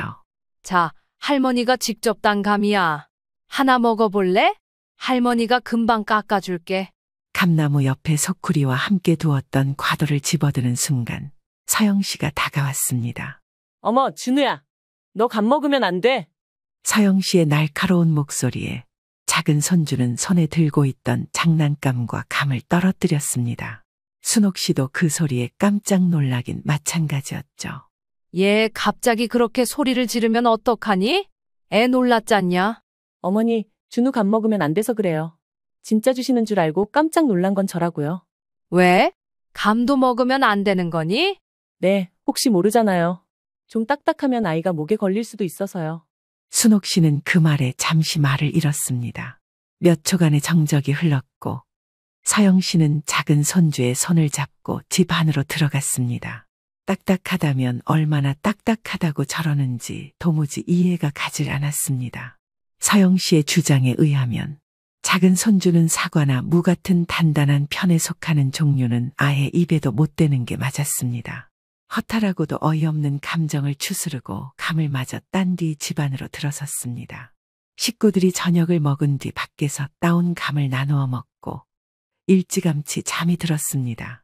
하지만 잠이 올 리 없었습니다. 그래서 늦은 밤 타들어가는 목을 달래기 위해 잠시 부엌으로 나왔습니다. 모두가 잠들었다고 생각했지만 준호 씨 내외가 있는 방에서 불빛이 새어나왔죠. 방문을 제대로 닫지 않은 듯했습니다. 준호 씨와 서영 씨가 조용히 대화를 나누고 있는 듯했습니다. 집엔 적막감이 감돌았기에 두 사람이 하는 대화는 고스란히 순옥 씨에게 전해졌습니다. 여보, 너무 예민하게 구는 거 아냐? 당신은 몰라서 그래. 애들 건강이 제일 중요하잖아. 그래도 우리 부모님이 얼마나 신경 쓰셨는데. 난 불편한 걸 그냥 불편하다고 말한 거야. 그렇다고 엄마나 아버지를 안 보고 살 순 없잖아. 준우도 사람 좋아하는데 당신이 그렇게 매번 막아서니까 애가 주눅도 들고 그러는 거 아니야. 어울리는 사람도 없이 저게 뭐야. 그럼 내가 잘못했다는 거야? 위험한 걸 못 먹게 하는 거고 형님네도 딱히 말리는 것 같지도 않고 말이야. 나더러 어쩌라는 거야? 성질 좀 내지 마. 알았어. 알았다고. 순옥 씨는 두 사람의 대화를 듣고 가슴이 철렁 내려앉았습니다. 지금까지 온갖 정성을 쏟았고 불편한 게 있어도 티를 내지 않았는데 서영 씨에게는 그 모든 것이 부담일 뿐이었죠. 순옥 씨는 서둘러 안방으로 들어왔습니다. 표정이 좋지 않은 순옥 씨에게서 태식 씨가 이상한 분위기를 눈치챈 듯 했습니다. 순옥 씨는 좀 전에 자신이 들은 이야기를 태식 씨에게 이야기해 주었습니다. 다음번엔 안 부르는 게 낫겠어. 순옥 씨는 그 말에 선뜻 대답을 하지 못했습니다.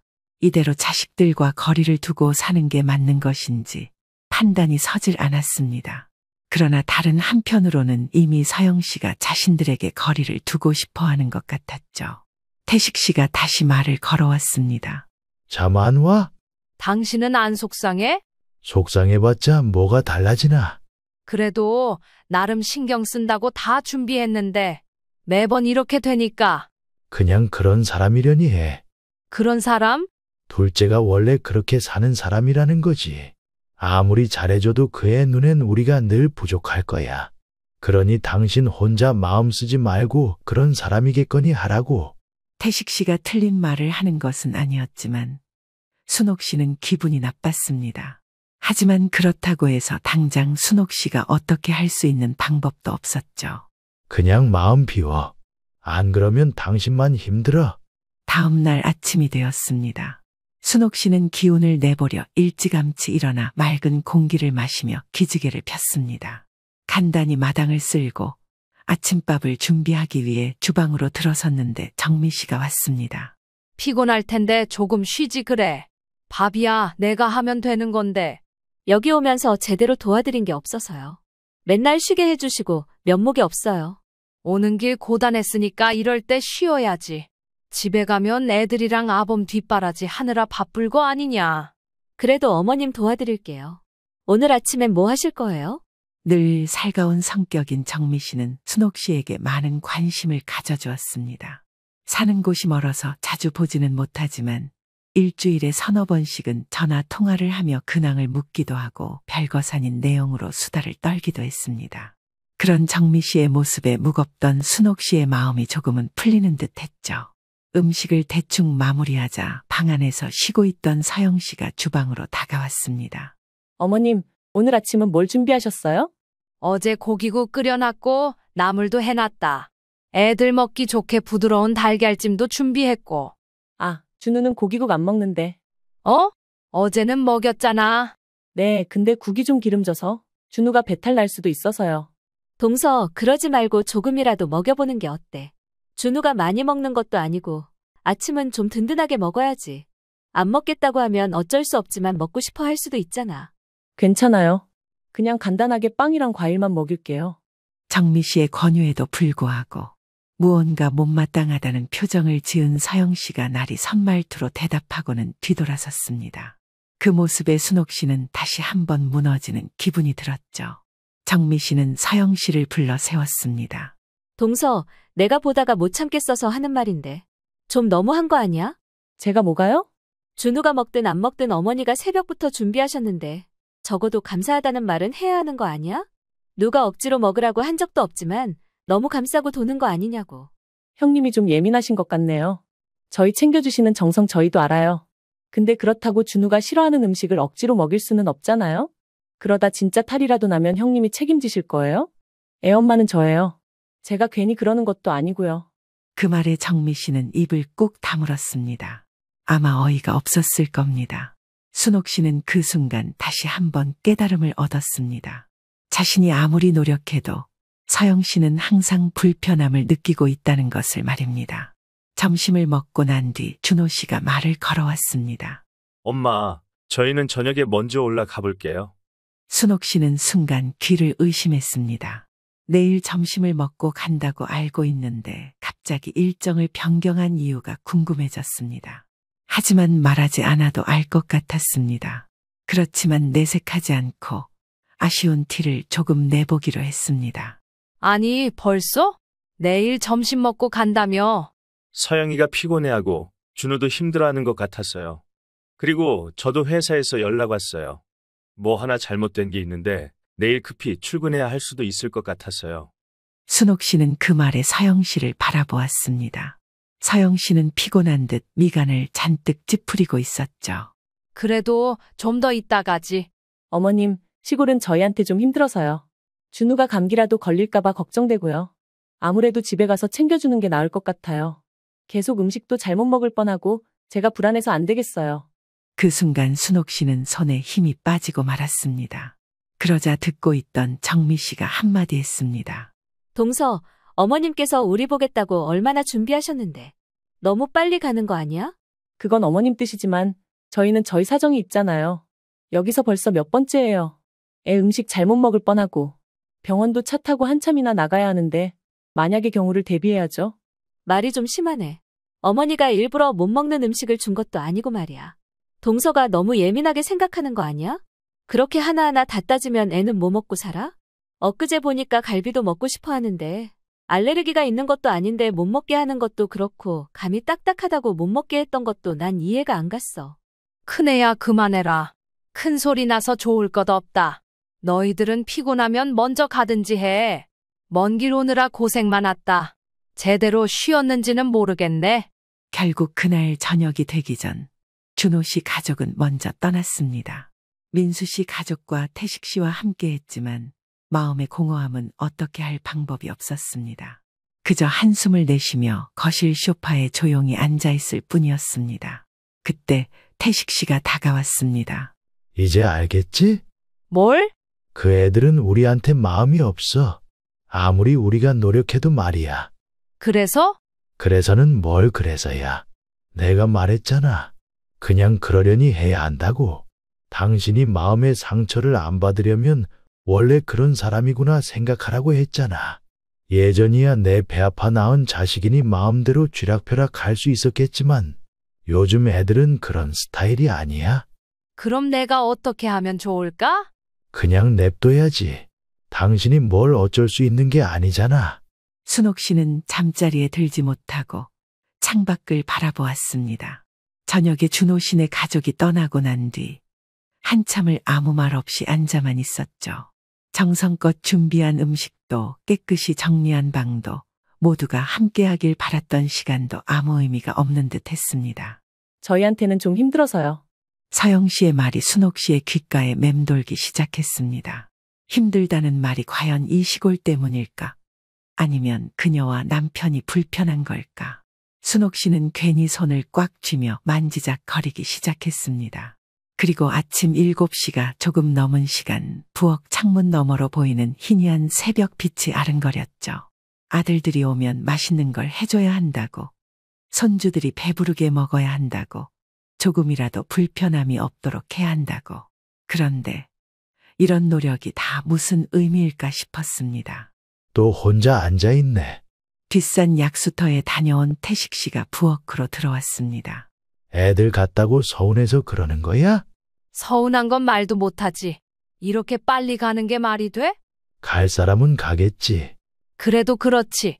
우리가 무슨 큰 잘못을 했다고 이렇게 가버리려는 거야? 태도는 또 그게 뭐고?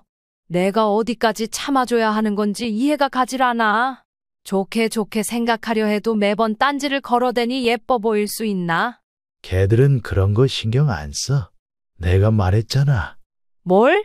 걔네가 우리가 정말 좋아서 우리를 생각해서 내려온 거겠어? 아니잖아. 그 말에 순옥 씨는 눈을 질끈 감았습니다. 태식 씨의 말엔 많은 의미가 담겨 있었죠. 그저 부모 알기를 우습게 알거나 목적이 있어서 내려왔거나 속보이는 행동을 하려고 내려온 일이었지. 절대 순옥 씨와 태식 씨를 생각해 내려온 게 아니었다는 뜻이었습니다. 아침을 먹고 정미 씨와 커피 한 잔을 하며 이야기를 나누었습니다. 심란한 순옥 씨의 마음을 헤아린 정미 씨가 먼저 전화를 해보는 게 어떻겠냐고 제안했습니다. 마침 잘 도착했는지 궁금하기도 했고 무언가 할 말이 있다면 더 늦지 않게 지금 하는 게 맞는 것 같았습니다. 동선한데. 어머님이 동선에 잘 도착했는지 궁금하셔서. 잠시만 기다려봐. 어머니 저희 잘 왔어요. 밤늦게 도착해서 잠자고 이제 일어나느라고요. 미리 연락드렸어야 했는데 주무시고 계신 시간이니까 그냥 안 했어요. 그래, 피곤했을 거다. 거리도 멀고 오지 않아 싶어 했는데 굳이 여기까지 와서 며칠을 보냈으니 말이다. 네? 피곤할 수도 있죠. 그래서 준호 씨가 미리 말씀드렸잖아요. 아니, 동서 그렇게 날 세워서 이야기하지 말고. 어머님이 신경 써주셨잖아. 그래서 궁금해서 연락하신 거지. 왜 그렇게 반응이 안 좋아? 저희도 저희 나름의 사정이 있는데 매번 어머니만 서운하다고 하시고요. 그럼 뭐냐? 일부러 그런 게 아니라면 나는 뭘 그렇게 잘못한 거냐? 니들 먹이려고 음식하고? 재밌어 보여서 놀아주면 위험해서 안 된다. 너는 왜 이렇게 안 되는 게 많아? 순옥 씨의 말투가 단호해졌습니다. 순식간에 얼어붙은 집안의 공기가 더 매섭게 느껴지는 듯 했죠. 모두가 놀란 듯 숨을 죽이기 시작했습니다. 니들이 나 불편하게 생각하는 거 잘 안다. 내 딴에는 잘해주려고 노력하는 건데 어쩜 너희들은 뭐가 그렇게 매번 당연해? 어머니가 뭘 해주셨는데요? 그리고 그게 무슨 말씀이세요? 저희가 아무것도 하지 않고 바라기만 하셨다고 했죠?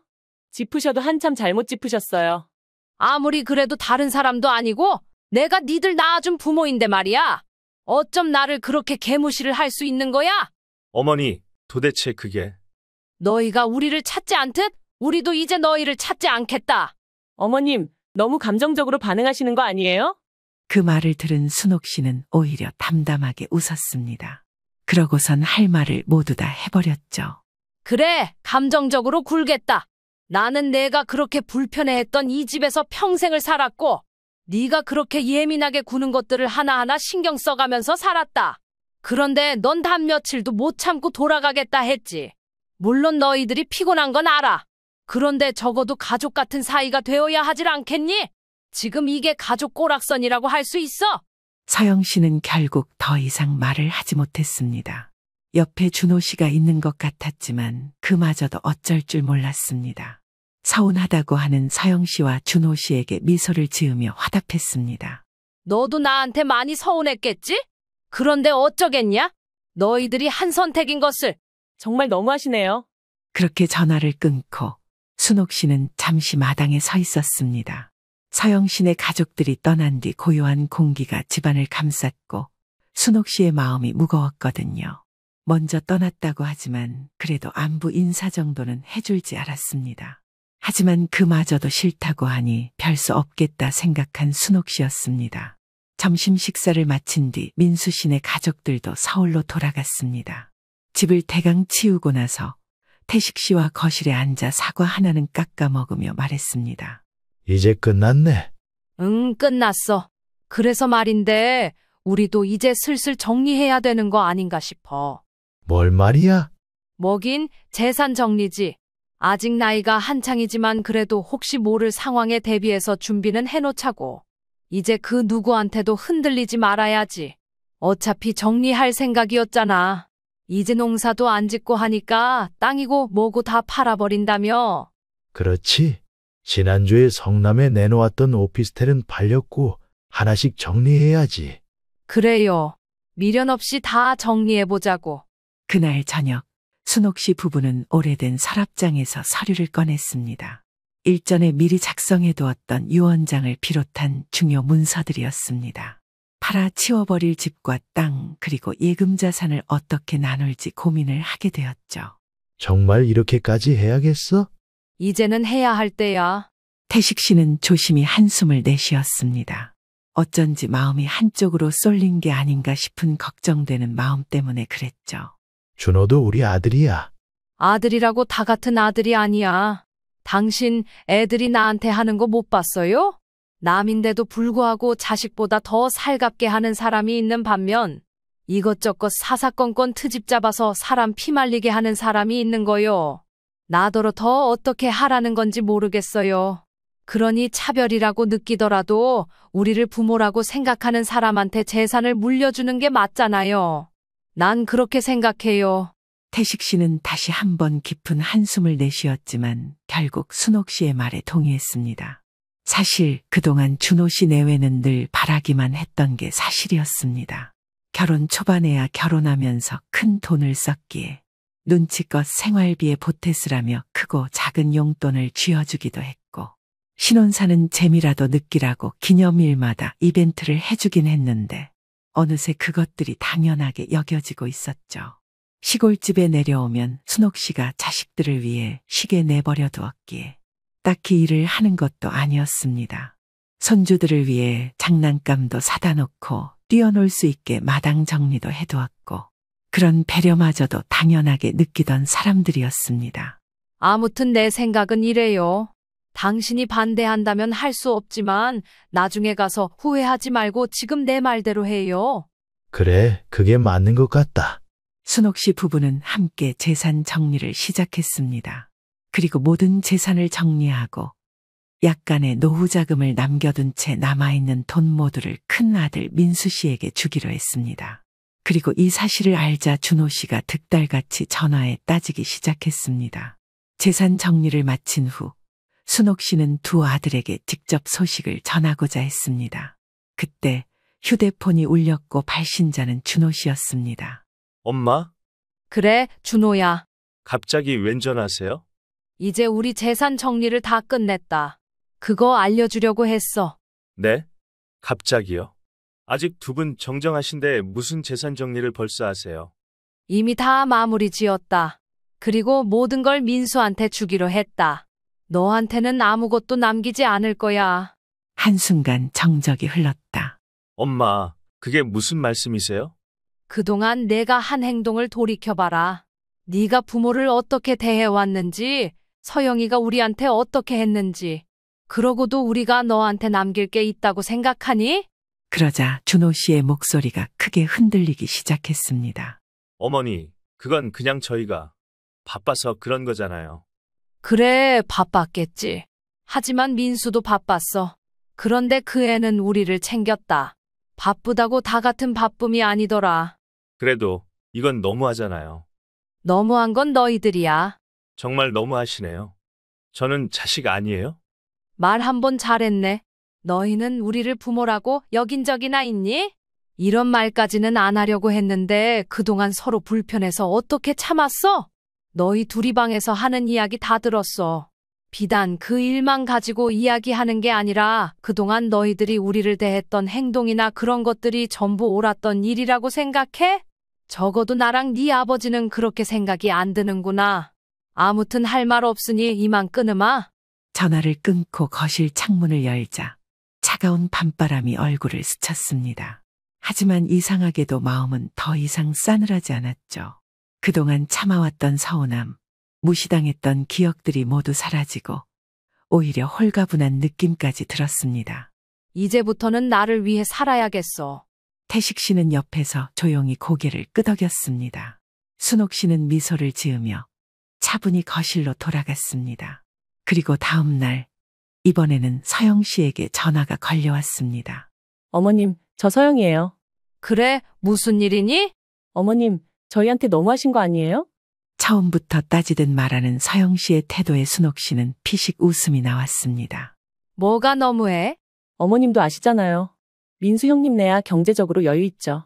하지만 저희는 아직 애도 어리고 집 대출도 남아있고 그런데 저희한테 한 푼도 안 주신다는 게 말이 되나요? 너희는 우리를 부모로 여기지 않았으면서 우리가 너희를 자식으로 여기길 바란 거야? 그건 나는 내가 우리를 불편해하는 걸 수도 없이 느껴왔다. 우리 집에 올 때마다 인상을 쓰고 음식 하나하나 불평하고 집이 먼지 많다느니 밥이 기름지다느니 그래도 참고 견디면서 손주 한 번 더 보려고 기다렸다. 그런데 너희는 늘 떠날 생각만 했지. 어머님이 그렇게까지 생각하실 줄 몰랐어요. 몰랐겠지.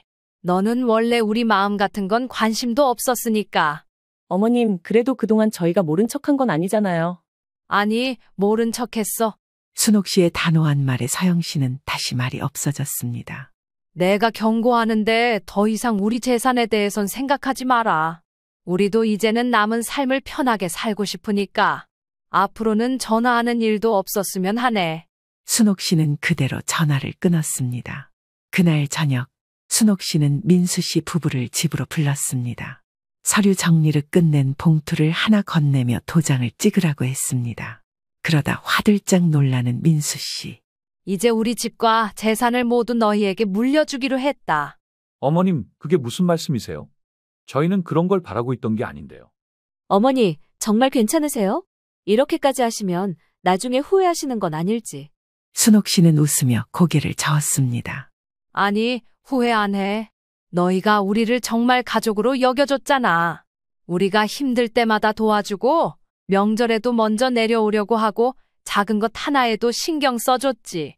그러면 이런 건 당연한 거야. 그래도 준호가 반발심이 있을 텐데요. 그래도 어쩔 수 없지. 미운 놈 떡 하나 더 준다고 하지만 나는 아니야. 이번 기회에 버릇을 고쳐놓던 인연을 끊자고 하면 끊을 거야. 그 정도까지 생각하신 거면 이미 마음 먹으신 거나 다름없네요. 그럼 염치 없지만 감사히 받을게요. 그리고 필요하신 거 있으시면 언제든지 말씀하세요. 엄마, 아버지 돈이기도 하니까 편히 쓰실 때 있으시면 쓰시고요. 민수 씨는 여전히 당황한 표정이었지만 순옥 씨의 뜻이 확고함을 알고 더 이상 반대하지 않았습니다. 정미 씨도 따뜻한 미소를 지으며 고개를 끄덕였죠. 순옥 씨는 그제야 마음이 편안해졌습니다. 그날 밤 순옥 씨는 마당에 나가 하늘을 올려다보았습니다. 이제 다 정리된 거지? 태식 씨가 대추차를 한 잔 타와 건네며 순옥 씨의 옆에 자리를 잡았습니다. 응, 이제 다 끝났어. 후회 안 해? 후회 안 해. 이제야 마음이 편안해졌어. 그럼 됐다. 순옥 씨는 하늘을 올려다보며 깊은 숨을 들이마셨습니다. 이제 순옥 씨의 삶은 더 이상 자식들을 위한 것이 아니었죠. 이제부터는 오롯이 그녀 자신을 위한 삶이 될 것이었습니다. 순옥 씨는 오랜만에 느긋한 아침을 맞이했습니다. 더 이상 일을 해야 할 의무도 기다려야 할 사람도 없었습니다. 창밖에는 늦가을 햇살이 따뜻하게 퍼지고 있었죠. 부엌으로 나가자 태식 씨가 먼저 일어나 신문을 펼쳐놓고 있었습니다. 일찍 일어났네. 더 자지 그랬어? 늦잠을 자도 어떻게 8시야? 순옥 씨는 부드럽게 미소를 지었습니다. 오늘은 기분이 좋아서 그런가 봐. 뭔가 색다르네. 정말 그랬습니다. 오랜만에 순옥 씨의 마음이 가벼웠습니다. 이제 순옥 씨는 더 이상 준호 씨를 기다리지도 않았고 서영 씨에게 잘 보이기 위해 애쓰지도 않았습니다. 아침밥을 차리면서도 예전처럼 이건 준우가 먹을 수 있을까? 같은 생각을 하지도 않았죠. 이제부터는 우리 먹고 싶은 거 먹으면서 살자. 그래, 그래야지. 식사를 마치고 순옥 씨 부부는 마당으로 나가 대청소를 시작했습니다. 이렇게 치우니까 여기 마당도 한결 넓어 보이네. 마음이 가벼우니 다 그렇게 보이지? 순옥 씨는 고개를 끄덕였습니다. 며칠 뒤 민수 씨 가족이 다시 한번 순옥 씨 집을 찾았습니다. 회사 일이 바쁠 법한데 주말을 껴서 휴가를 내 시골에 내려온 것이었죠. 얘가 할머니 보고 싶다고 노래를 불렀어요. 서두르느라 진땀 뺐네요. 큰손주 성민이가 뛰어나와 순옥 씨를 꼭 끌어안았습니다. 아이고, 우리 성민이 또 컸구나. 그렇게 민수 씨 가족과 맛있는 음식도 만들어 먹고 주변 산책을 하며 좋은 시간을 보냈습니다. 큰 손주는 순옥 씨와 헤어지는 게 아쉬워 방학이 되면 또 다시 내려온다고 약속을 하고는 돌아갔습니다. 민수 씨 식구들을 모두 보내고 태식 씨와 함께 커피 한잔 하는데 전화가 울렸습니다. 발신자는 준호 씨였습니다. 또 전화 왔네. 순옥 씨는 휴대전화를 바라보다가 한숨을 쉬며 받았습니다. 왜 또 전화했니? 어머니, 저희 진짜 이렇게 끝나는 거예요? 순옥 씨는 잠시 침묵했습니다. 끝나는 게 아니라 이제 각자 자기 삶을 사는 거야. 어머니, 그래도 가족인데. 가족이면 가족답게 대해줬어야지. 순옥 씨는 더 이상 감정적으로 흔들리지 않기로 했습니다. 그래서 마음을 다잡고 냉정한 어투로 준호 씨에게 말했습니다. 네가 이제 와서 후회한다고 해도 나는 내 결정을 바꾸지 않을 거야. 준호 씨도 더 이상 아무 말도 하지 못했습니다. 순옥 씨는 조용히 전화를 끊었습니다. 또 뭐래? 뭐, 이제 와서 후회한대. 그 말에 태식 씨는 피식 웃었습니다. 늦었지? 이제 와서 무슨 소용이야. 후회해도 소용없다는 걸 준호도 알아야 해. 세월 앞에 장사 없다지만 자기 낳아준 부모 알기를 우습게 알면 자식 취급을 못 받는다는 것도 알아야지. 내가 진작에 나서지 못해서 미안하구만. 그러게 말이야. 어쨌든 잘 마무리했으니 여기서 만족하자고. 남은 인생 얼마나 더 살지 모르겠지만 재미지게 살아봅시다. 순옥 씨 부부는 준호 씨 가족과의 관계를 완전히 정리했습니다. 이제 더 이상 그들을 신경 쓰지 않고 자신들의 삶을 즐기기로 했죠. 태식 씨와 함께 여행을 가기도 하고 취미 생활도 하면서 살기로 했습니다. 어느 날 순옥 씨는 태식 씨와 함께 오래된 사진첩을 정리했습니다. 우리도 참 많은 세월을 살았네. 이제부터는 좀 더 가볍게 살아보자. 순옥 씨는 미소 지으며 사진첩을 덮었습니다. 이제 그녀의 새로운 인생이 시작될 시간이었죠.